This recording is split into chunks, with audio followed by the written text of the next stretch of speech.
Let's get started. Hi, everyone. Thank you all for being here today. This event is hosted by the International Student Society of America, and our organization aims to support, promote, and connect ambitious international students from all over the world by providing a platform to guide student success.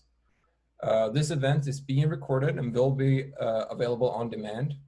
Today's topic is how to get jobs and internships as an international student in the United States.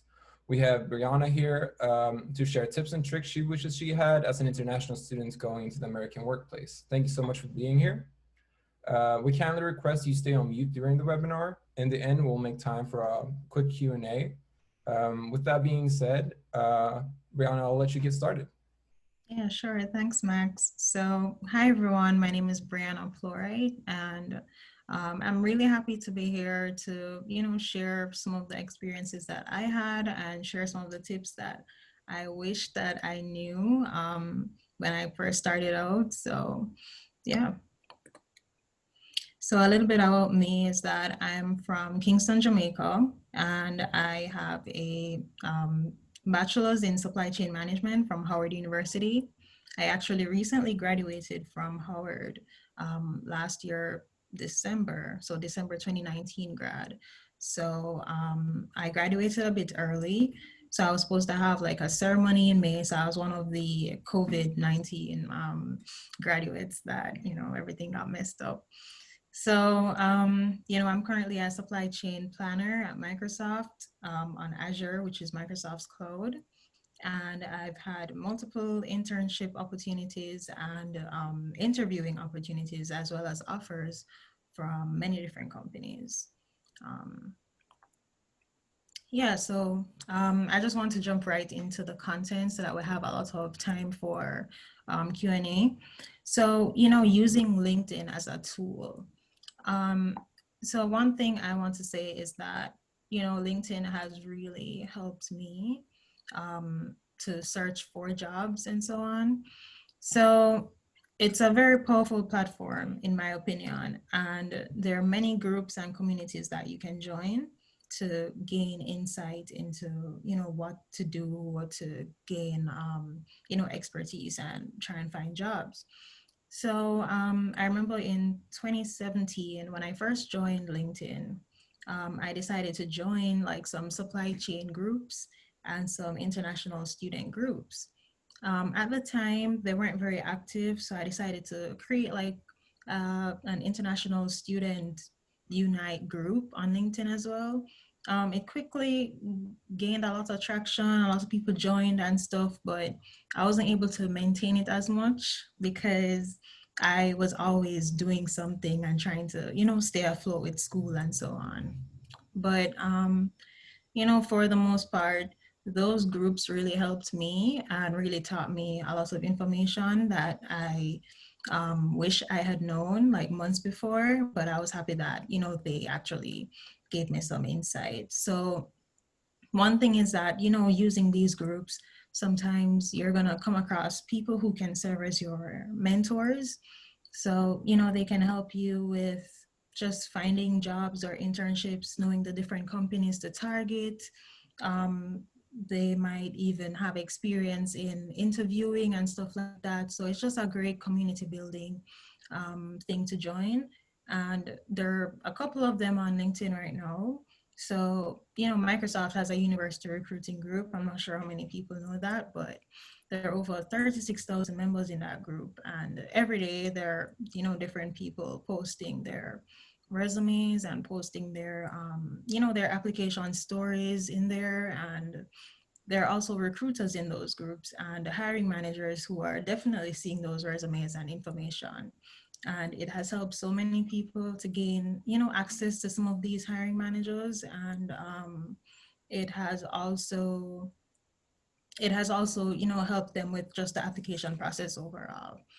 So, another way in which, you can use LinkedIn as a tool is connecting with hiring managers and specific recruiters. So, recruiters, they are pretty busy most of the time, and they don't tend to respond most of the time. But, at the end of the day, they're pretty busy people. There are thousands of people reaching out to them daily. So what I try to do instead of reaching out to like the typical recruiters that you would see all over LinkedIn is try to find, some hiring managers that are, hiring for the specific role that you are trying to, go into. So one way to do that is to, look at the application that you sent up. So for example, you're applying for a supply chain planner job, right? On the Microsoft website.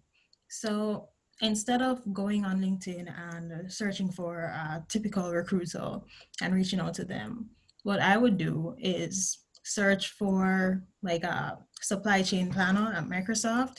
And then I would reach out to them, and I mean, they had nothing to do with the recruiting process or anything, but I would still reach out to them and try to gain some insight. So I would, try and set up calls with them and just ask them many different questions, try to learn more about the job so that the interview experience for me would be, as seamless as possible. So that's one way. And usually when connecting with some of these folks, you're able to, find out who the hiring managers are for the actual role that you want. And, these people are usually very helpful because not as many people are, reaching out to them via LinkedIn as per se a recruiter. So, all right, another way is to, use the LinkedIn search. So LinkedIn search is very useful. It has helped me to find scholarships. It has helped so many people to find scholarships, and I'm not sure how many of you guys actually know that, but I wanted to put that there. So, typing in scholarships and juniors in LinkedIn search, you can easily find the scholarships for juniors in high school and in college, actually.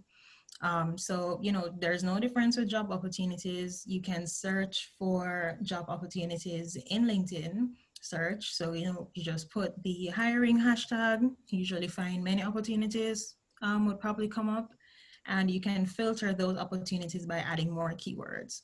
So, I would put hiring, and then I would put supply chain, or I would put operations or logistics, just keywords that, connect with what I'm looking for, really. So, networking is definitely one of the top things, because if it weren't for networking, I wouldn't even be here today. So networking is very important, and how you do it is also even more so important.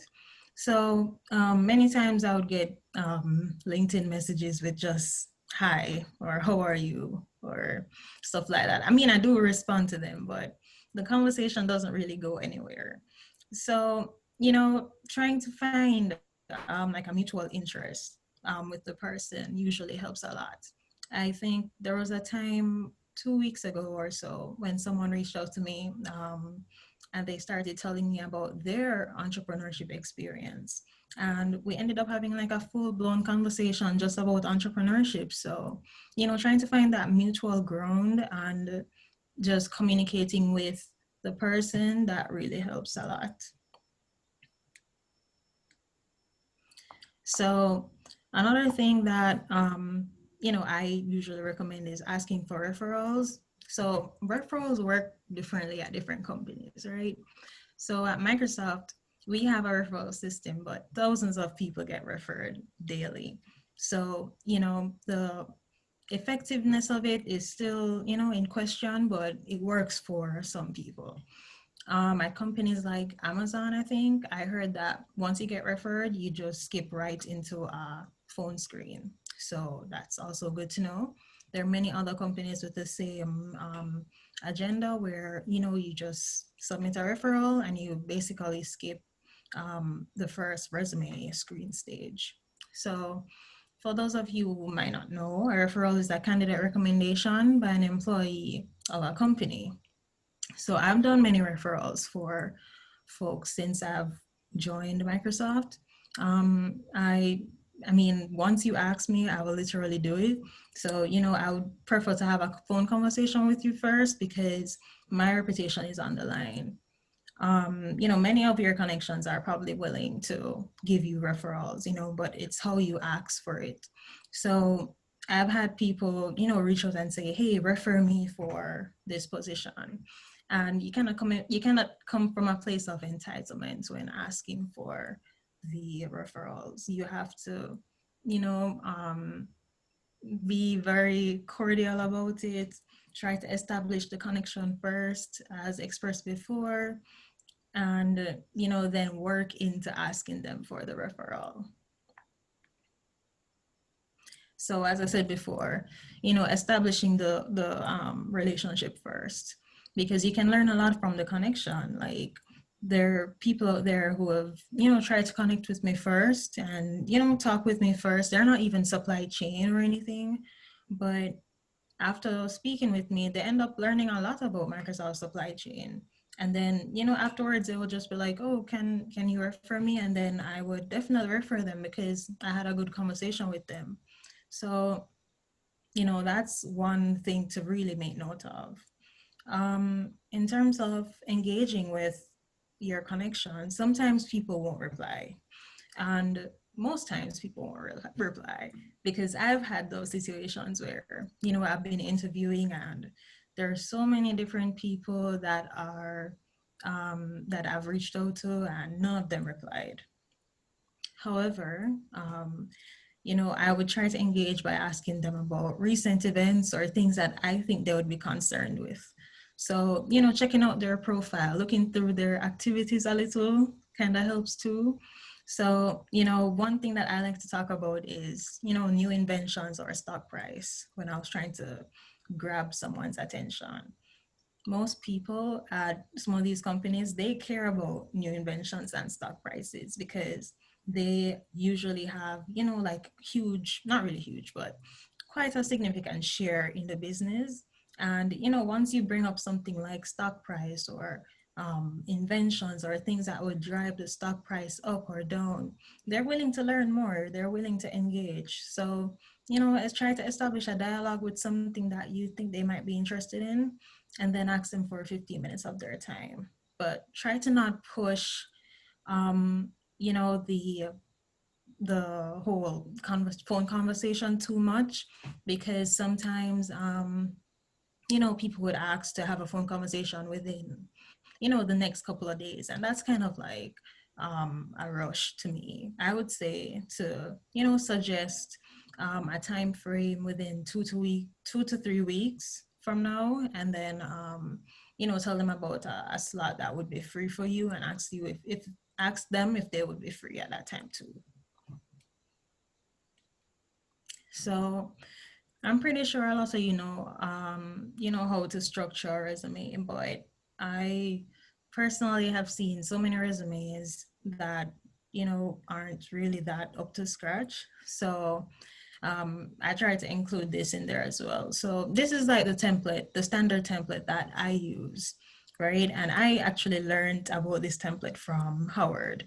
So, using this template really helps. So having pictures and a bunch of tables, a bunch of icons, they don't really help you in, just the application process, because sometimes some of these application systems, they use an applicant tracking system, and it basically reads through your resume and takes like keywords, and then, kind of refers you to the main decision maker for an interview. Most of the time when you have pictures or icons or a bunch of tables and stuff like that, the applicant tracking system basically picks up nothing, and then your resume is basically discarded. And I actually heard this directly from a recruiter, so it's very good to know. So make sure to have your resume in a clear format and save in PDF. So the cover letter. I wasn't a big fan of having cover letters, but in this day and time, the COVID-19 pandemic crisis and stuff, I would say to include a cover letter. If I were doing this all over again, I would have a cover letter, because we have to stand out as international students, and in order to stand out, you have to go to the extreme. So if it means that you have to, edit your resume to kind of tailor to the company 10 different times, then you're going to have to do it. If it means that you're going to have to tailor your cover letter 10 different times to different companies, then you're definitely going to have to do that too. But, being an international student and gaining some of these experiences require you to go to the extra mile. So it helps you to stand out. People might not read it, but it can only help. It cannot, make you not get an opportunity, because, yeah, there's only positives to having a cover letter. And within the cover letter, you should be answering the why me. So how to find eligible companies. This was a really hard one for me, and I'm pretty sure it is for a lot of other international students. But, once you get an idea of the top companies that do sponsor, then I think you kind of are likely to predict which ones do and which ones don't. So for the most part, you know, international communities on LinkedIn as well, everyone there usually knows, like which companies sponsor, which companies don't. So once you're in one of these groups and you put a question out, they'll definitely answer and say, yeah, this company sponsors, or no, this company doesn't. So h1bvisa.com, I'm pretty sure that a couple of you guys know about that too. So that was the site that I used. I would literally scroll through and see which companies were sponsoring the most H-1B visas to kind of have an idea of which one to apply to, right? So whenever I came across a company as well at like career fairs or conferences, whenever I would engage with a recruiter or a hiring manager from some of these companies, that would be the first place I would check. I would go on h1bvisa.com and see how many people they've ever sponsored, historically. And sometimes I would see nothing, and then I would know to, move on. So virtual conferences and career fairs. Before COVID-19, when I was looking for jobs, I made sure to attend all the career fairs and conferences that were being offered by Howard. There were conferences for many different things all over America and even internationally, but I didn't go to the international ones. But these opportunities really paved the way, because then I was able to meet people from many different companies. And that's literally how I met, a couple of people from some of the places that I ended up getting offers from. I think it was in 2018 when I was gonna give up on looking for a job. So I remember I called my mom and I was just like, I'm not going to the career fair because every time I go, I feel like I reject, and people aren't really communicating with me once they hear my accent, or once they realize that I'm an international student. It's like I don't exist anymore. And I remember she told me, like, just go, like, even if it means to talk to two companies, just go. But going would mean that I'd have to put my whole self together, because I usually try to wear business professional, and I made sure to have my business cards and everything. So, I mean, I ended up doing it. I just put myself together within a couple of minutes, and I went. And literally, the second company I spoke to was Cummins, which is an automotive company. Their headquarters is in Indiana. And so I spoke to them, and they were very impressed, and they asked me to interview the next day. And I was able to interview, and I ended up getting an internship there. And, that paved the way for many different opportunities. One other thing too that I must mention is, having an elevator pitch. So elevator pitches are kind of hard to draft, but once you get it, you can basically use it all the time. So, I I didn't really realize that I had an elevator pitch until, I went to a workshop, and then I, basically told the person who I was working with what my pitch was, and they're just like, oh, that's really good. But at the time, I didn't know what an elevator pitch was or anything. I just went to the workshop with hopes to, try and draft one. But, it's pretty much a synopsis of yourself and just all the different things that you've accomplished in a really, really short time. And so just like the top level stuff that you want people to know, things that would make people decide and say, yes, we want to interview this person. So yeah, that concludes the presentation, and I want to open the floor for any questions. I know that there are some questions here that Max sent, but happy to answer questions here first.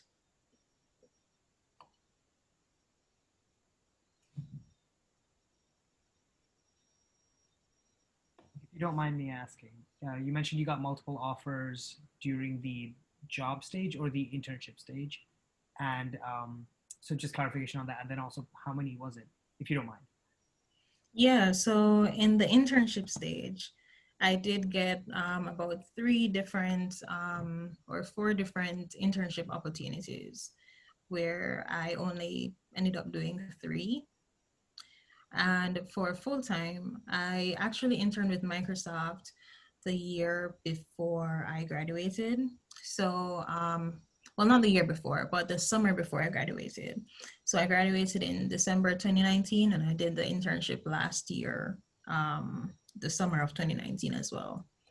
So, I already had a full-time offer going into my senior year, but I still interviewed with other companies, one of which was Dell, and I was able to get a full-time offer with them. But, they wanted to, I went to final rounds and everything, and they wanted to speak some more to see if I would be a match for a certain team, but I ended up not pursuing that because I told them that I had already accepted Microsoft. But, another place that I had an offer from, which promised me that I would be converted to full-time, was Deloitte.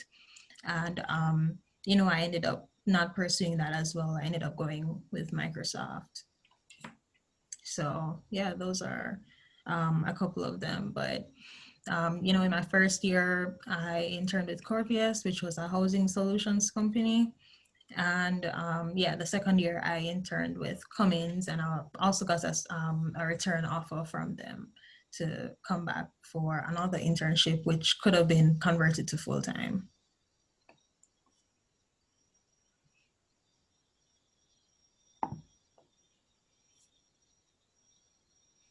Yeah, so I'm seeing some questions in the chat here. What international communities do I recommend on LinkedIn? Well, yeah, so there is the Consulting community. I see that one is very active. I must say kudos to Jonathan, who is the person that runs that community. The folks on that community, they're very engaged, and they do provide a lot of information on the various different companies that you can get internships from. And I mean, when you see people or international students posting about their success in gaining some of these internships and job offers as well, you have an idea of which companies do take international students. So what I would do is make note of those companies and then pursue them afterwards. I'm seeing, did your involvement in honor societies help with getting jobs? All right, so I was actually in the School of Business Honors program at Howard University, but I had to drop out because of personal reasons. My journey as an international student was really different. Life was hard, and I had to, make a living for myself most of the times. So I had work and I was unable to go, and I ended up dropping out of that program. So no, those honor societies did not help me.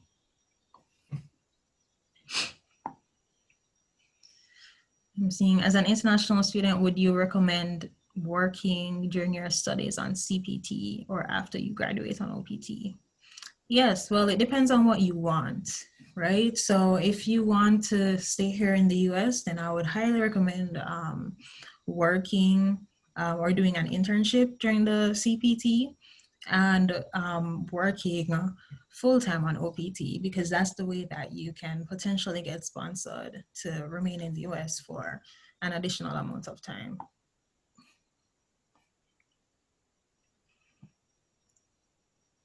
Right. So do you think it's easy for international students to get a job that's in a different location?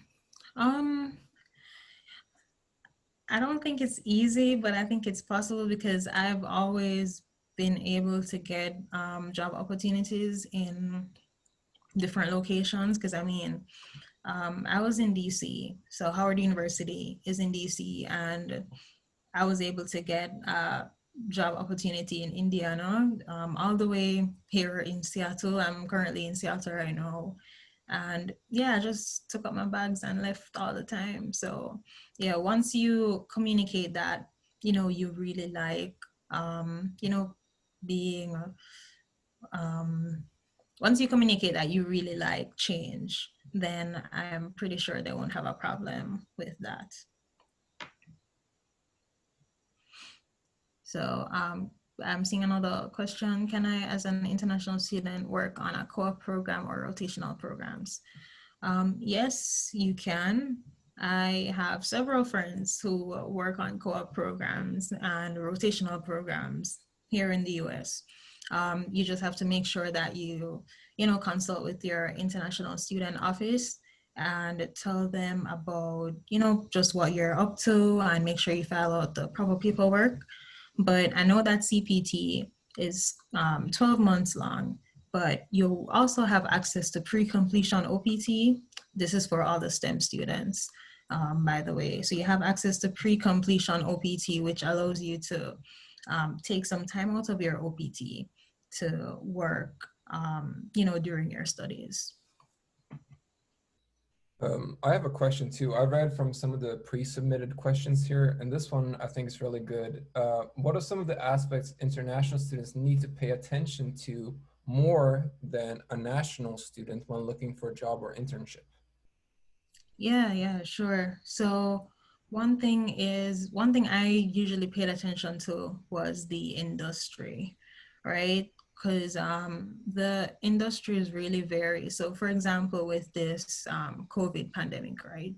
You have the airline industries that have many connections from Howard who actually got full-time jobs at some of these airline companies that were taken away in April, May, because they weren't able to sustain themselves.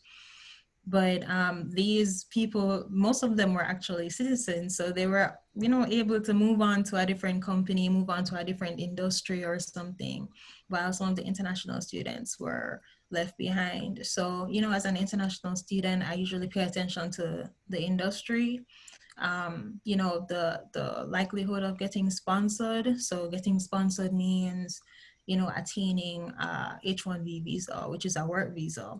It initially lasts for 3 years, and you can get an extension up to 6 years. Most companies don't file for H-1B visa because of the costs associated with it and the difficulty of attaining it. I can attest to that because it is difficult to file for an H-1B visa, and there are many complications that come with it. So those are the top two things that I paid attention to when looking, and just in terms of the companies themselves, I made sure to make sure that I felt as if I wasn't an outcast at the companies. So Microsoft, for example, whenever I spoke to a representative from there, I always felt like I was actually having a conversation with the person, because whenever they would hear my accent, they would be more interested in hearing about my background rather than turning their back on me. So that was one major thing. So yeah. Any more questions on your list, Max? I know I have mine right here too. So. Yeah, I have one more here that I think is pretty good too. Is that what specific skills do you think that international students have that can be used as promoting themselves and getting them in front of domestic students? Yeah. So in terms of international students, you have the upper hand of saying that you actually moved thousands of miles away from your home to pursue an education in the US. And that portrays like a certain level of grit that many domestic students do not have. Grit is what makes you who you are, and it's what makes you be successful even in the job positions that are out today. I've faced so many difficulties since being on my full-time job, and honestly, if I didn't have the grit that I have currently, then I wouldn't still be here. So to be honest, you can talk about just how adaptable that you are. So just focus on the soft skills aspect, just expressing how adaptable you are, how willing you are for change, and how good you are at working with unknowns. Because as international students, we have the fear of the unknown all the time, and we have to literally jump into it without much question. So, that's some major things that really came top of mind.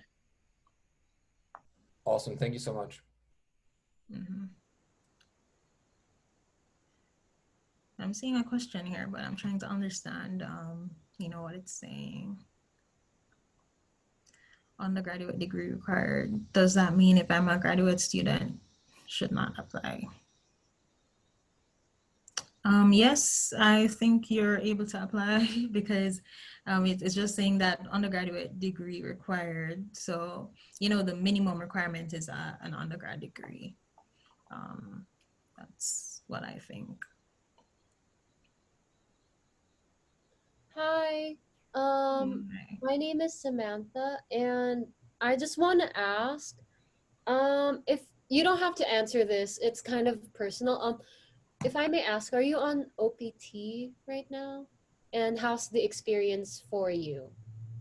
Yes, I am on OPT right now, and the experience has been quite challenging because Microsoft is actually very proactive with applying for sponsorship and stuff like that. But at the same time, with all of that comes all of the complications, such as the timelines. They're really long waiting lines for just hearing back from USCIS, and it really makes you think that you have to literally have your life in two suitcases just in case you have to pack up and leave at any time at all.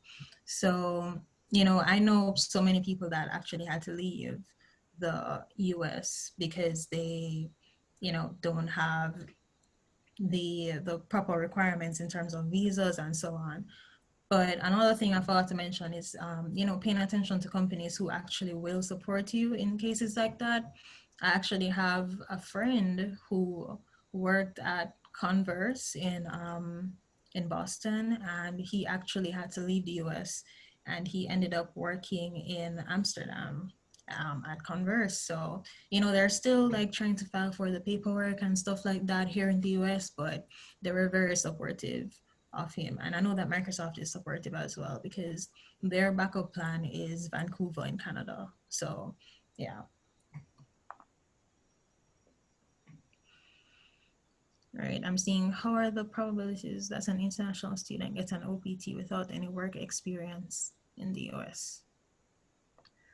Well, OPT is optional practical training, and you basically have access to it with or without work experience. So once you complete your undergrad education and apply for OPT, then you should be able to, get the employee authorization document, which is a small card. They call it the EAD card. You should be able to get it, but you have to start working within, I think, 3 months of obtaining that card.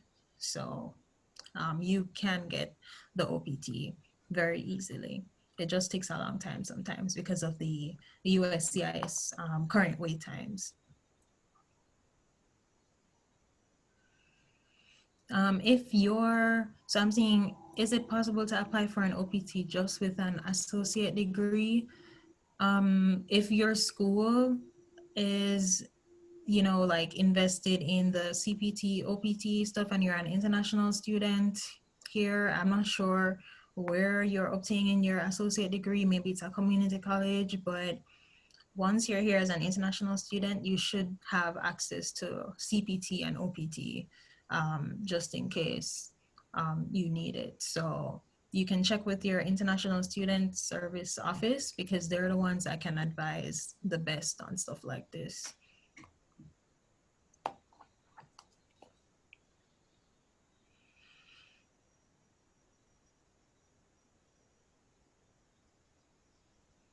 All right, so I'm seeing how to convince recruiters to hire international students with OPT permits.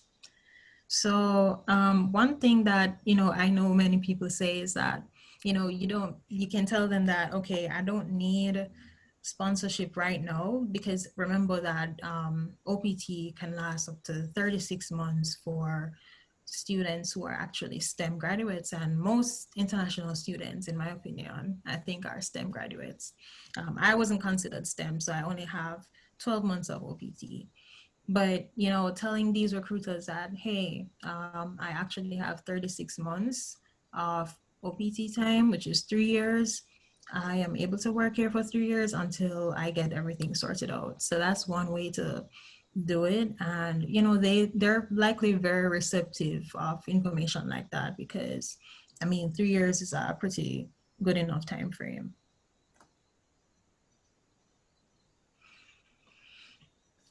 All right, I'm seeing, is there another job hunting platform you suggest to use? Handshake, Glassdoor, Indeed, Jumpstart.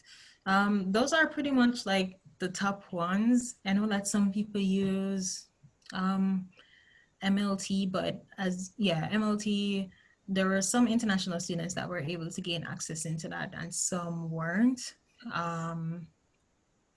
LinkedIn, as I said before, that was the only other one that I used, to be honest. And I would be very active, at school and at some of the conferences. If you're an engineer, you can join many different engineering groups that are specifically for students, some of the honor societies as well. The ones that I wasn't a part of, yes, those actually can help you to gain opportunities. If a student has an opportunity for a CPT after graduation, is it okay to extend graduation plan for one more semester and take CPT? All right, I'm not sure what that question is saying. So yeah, maybe you can rephrase it. All right, next question is, how much time did it take for your OPT to get approved? Actually, my OPT took a very short time to get approved. It took, I think it was 34 days. And at the time I was seeing like some really long wait times. Last year was really bad for international students, and I'm pretty sure this year is even worse. But last year, I know that I saw waiting times up to 5 months. But I guess because of my graduation time, because remember I graduated in December of 2019, so the bulk of the graduates weren't leaving at that time. So I guess that's why it took that short of a time. But yeah, it took about 36 days. Brianna, can I just add to that regarding that question? Because I'm currently a grad student, but I graduated this April 2020 and I applied for OPT in March, and I was able to get my OPT, my card by May, and then I last minute decided to switch to grad student. So it was pretty quick even during COVID, but I'm not sure about this year. This upcoming year. Yeah. Okay, yeah. So yeah, it really doesn't take that long for some people, but for a good majority. So I'm actually in a Facebook group. I think it's called F1 Visa, OPT, CPT, something else, H1B Visa. And it's hosted by happyschools.com. So I think you can search that too. But it's a large community of people who are talking about, OPT processing times, H1B processing times, and just the application process overall.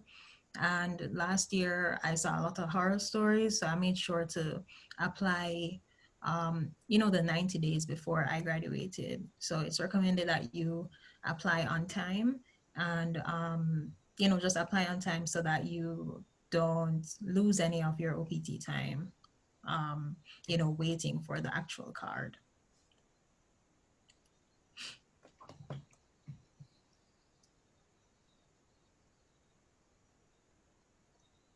All right, so.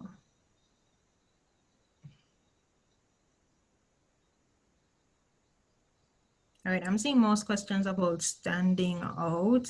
But yeah, as I said before, in person, I was able to stand out by having, the elevator pitch on hand, wearing business professional all the time, making sure that I had like business cards. I even had like a quote on the back, and just trying to engage as much with the recruiters. I actually practiced talking like in the mirror and basically practicing some questions or some regular recruiter question, related questions, because the more you practice is the better you get at responding to some of the questions that they ask.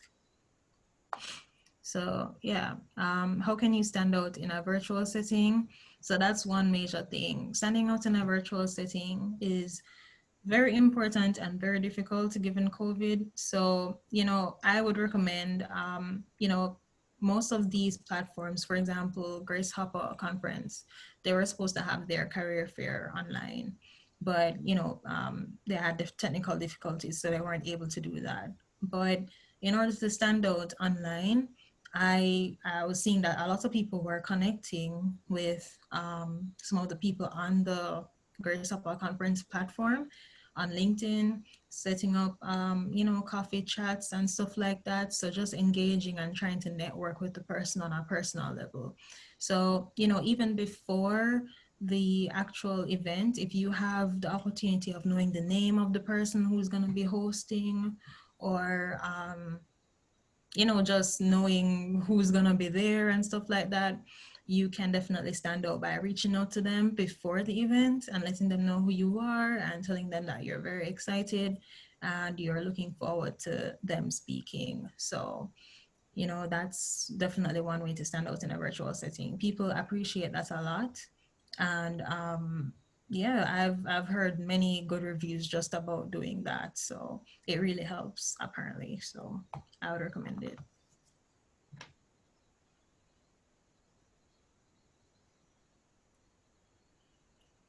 So I'm seeing our tech industry is the only safe bet for international students. So no, that they're not the only safe bet for international students. I would say tech industry is definitely because, I mean, look at the political climate right now. When people are, facing all of these difficulties that are involving just the H-1B visa or international students, just take a look at which companies actually fought for their rights, So recently, I know that there was an H-1B problem where they actually banned H-1B visas going forward until December 31st. And Microsoft, Google, and a couple other companies actually took the government to court regarding that. And last week they were able to get, some victory in that case where so a judge actually blocked the rule for those specific companies that were listed as plaintiffs on the document, like the suing document. And so yeah, it's very likely for somebody that works at Microsoft to actually get the H-1B visa stamp now. So yeah. So yeah, focusing on those companies that you know, do focus on, you know, international students and are very liberal, as some might say, really helps, because they're the ones that would definitely have your back if, you know, anything should happen.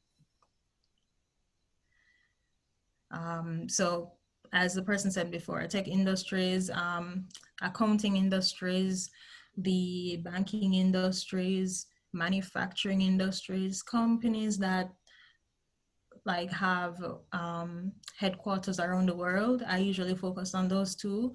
So a lot of the companies that I pursued were actually located in Europe and in the Caribbean. So in the sense of, you know, if anything should happen, I was always able to think, okay, worst case scenario, I can move to Europe, or I can go to the Caribbean or to Canada or something. So, you know, focusing on those companies is very important too. Right. What point in the interview should I mention that I'm an international student? So yeah, while in college, I was very upfront about being an international student. Sometimes I felt like I shouldn't have told them because after that point, they will just be like, oh, bye. But yeah, I would tell them that I'm an international student from the get-go, because honestly, I would see it as wasting my time. So if I told them that, you know, if I didn't disclose that, and for example, the interviews went way up to final rounds or something, and then, you know, in the last part where they asked for my documentation, they realized that I'm not an international student, and they ended up rescinding the offer. That's basically wasting my time. So, you know, I used to be very upfront about, you know, just being an international student, because I didn't want to hide who I was, especially when talking with some of these companies. I wanted to not have to fake an American accent. I wanted to just talk regularly. So, yeah. Um, but you can tell them towards the end of the interview. That's what I would do. And usually they would ask, especially if they heard an accent, they would say, you know, are you an international student? And I would literally just say yes. So, and then I would disclose the information about OPT and basically have a mini 5-minute information session about what OPT is, since most of them sometimes didn't know anyway. I'm seeing what kind of mentality should I have when applying. Um, an open mind, of course, when applying to different companies, and just have the thought that, okay, you know, if things work, then it's for me, and if it doesn't work, then it's not for me. Many of the opportunities that I actually didn't get, I realized that they weren't for me, because I mean, sometimes I'm actually seeing, you know, stories on people who actually like lost opportunities at some places, or didn't get through to the final round, or didn't pass the final round. Those people, you know, they would be very downtrodden about not getting those, not getting the opportunity. But then 6 months later, COVID happened, and literally all the new hires got laid off, and they're secure in another position. So, you know, what's for you will always be for you. And that's what I personally believe. So, you know, keep pushing and just maintain that grit and work hard.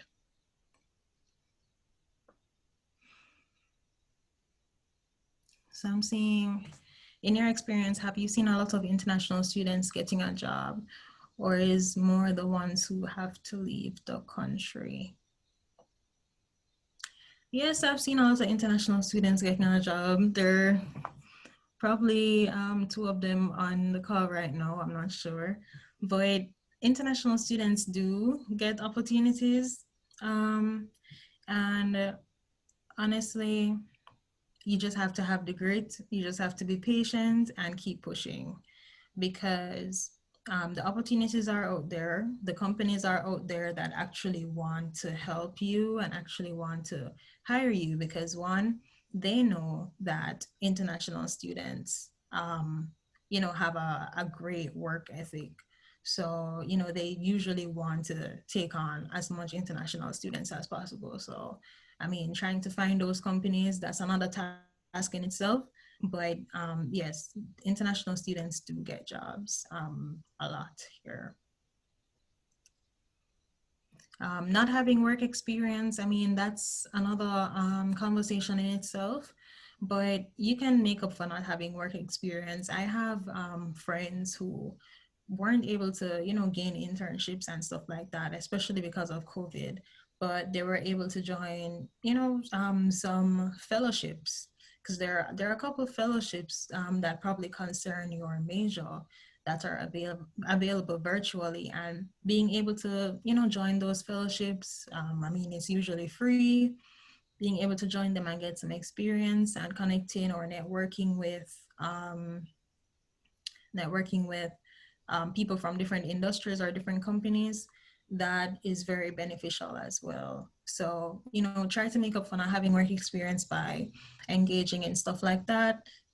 Trying to communicate more on LinkedIn, trying to engage more on LinkedIn. And if you have, any side projects or anything, try to make that visible. The more visible it is, the more people are likely to, take you on for an interview or something. But you have to demonstrate that not having work experience cannot stop you in life. So once you're able to show that, then you usually have an upper hand because people are usually very impressed by folks that still keep pushing despite the odds. So yeah. Right. So any more final questions?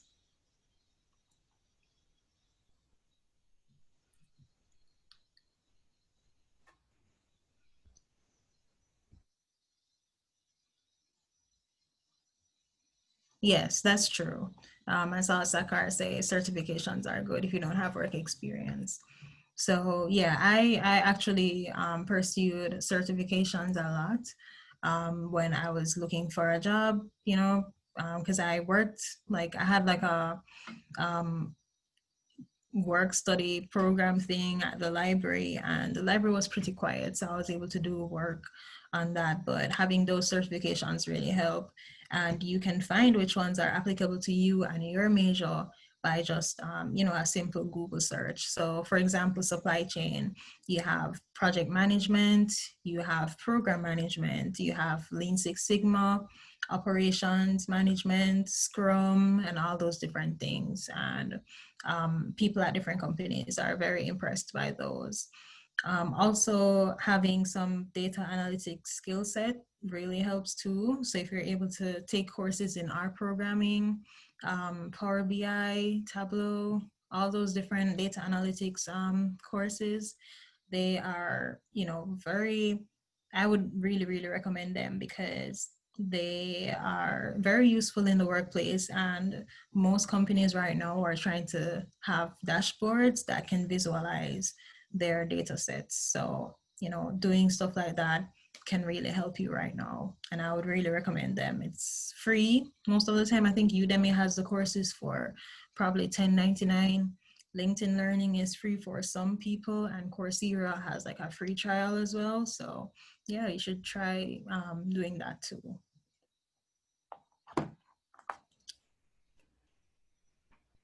All right.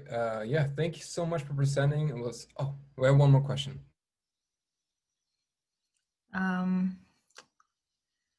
What motivates you to keep that grade? How can you keep that burning? Oh, well, personally, when everything came crashing down for me, so as an international student, I wasn't on a full scholarship, right? So I ended up getting, I think, half scholarship for each semester. So each semester I had to find approximately $8,000, $9,000 on my own. Of course, I couldn't find it because I'm not rich, but I was able to, consult with different directors at my school and, in the financial aid office. And surprisingly, they were able to help me, even though each time I would think, okay, this is it, this is where I'm going to drop out. So, thinking of all those bad experiences and trying to work so hard just to stay afloat, it really, convinces me to not give up. And of course, family back home, I know that's definitely a motivator for many people on here. So my family back home means a lot to me. And I try to, be a living example for my younger siblings. So yeah, that's how I, keep the grit. I usually think of all the different struggles that I went through, the fact that I actually went through them and succeeded. I think about that every time I want to give up. So, it just encourages me to keep pushing forward despite all the adversities that might come. So, yeah, I think that's it, Max. Yes, thank you so much. Very informative presentation, and I think we all learned a lot today. So thank you Yeah. so much for taking the time. Yeah, you're so very welcome. And, it was really good just talking with you guys today. I appreciated all the questions. And yeah, I'm looking forward to connecting with you guys. I mean, if you want to connect, definitely connect. I usually have like a Calendly link out where I would, set up, or folks would set up time with me on Sundays for like, half an hour. So yeah, I mean, you can do that, connect with me, you can ask more questions. I might take like 2 days to reply, but I'm gonna reply. I do reply. I don't ignore anyone. So yeah, you can reach out and I'm happy to help.